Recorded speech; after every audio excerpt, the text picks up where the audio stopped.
समोपुर गांव में मदन नाम का आदमी रहता था। वह बहुत ही गरीब था।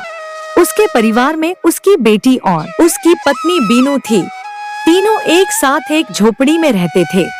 मदन और उसकी पत्नी बीनू मजदूर का काम करते थे। मजदूरी का कोई भी काम मिलता दोनों करने लगते थे।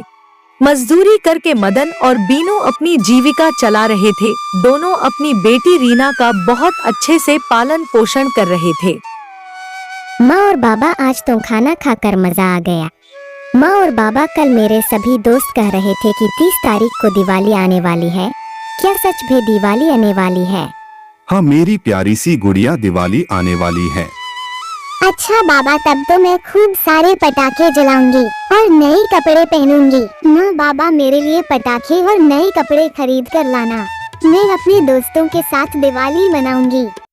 यह सुनकर मदन और बीनू दोनों सोचने लगते हैं, क्योंकि पिछले कुछ दिनों से उनको काम नहीं मिल रहा था।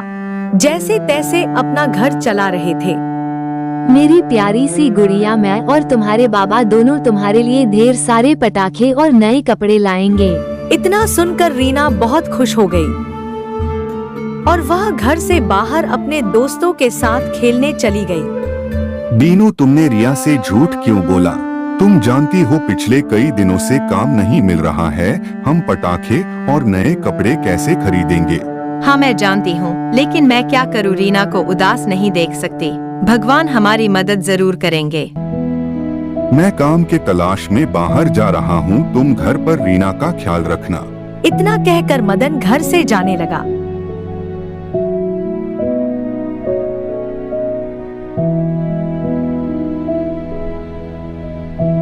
दादा, कोई काम मिलेगा करने को, कम पैसे में कर दूंगा। नहीं बेटा, कोई काम नहीं है, कहीं और देख लो। मदन गांव में काम के तलाश में इधर उधर भटकने लगा।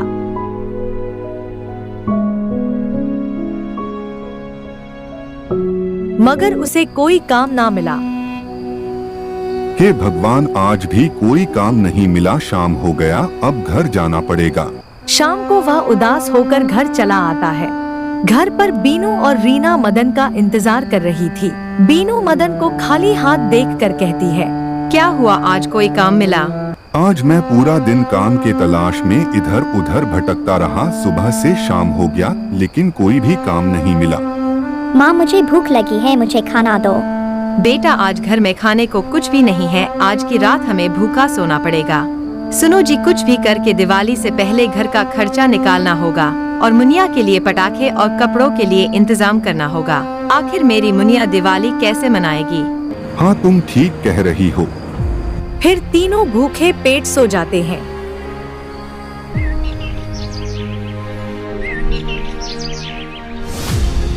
दूसरे दिन सुबह मदन के घर एक जमींदार आता है और मदन को बुलाने लगता है। मदन, अरे ओ मदन, क्या कर रहा है? बाहर मेरा एक काम कर दे।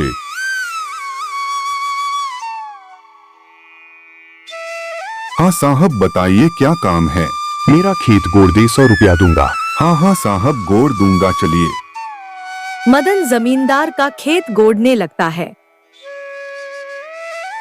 मदन जमींदार का खेत गोड़ रहा था। तभी उसे खेत की गोड़ाई करते एक चमकदार हीरा मिलता है।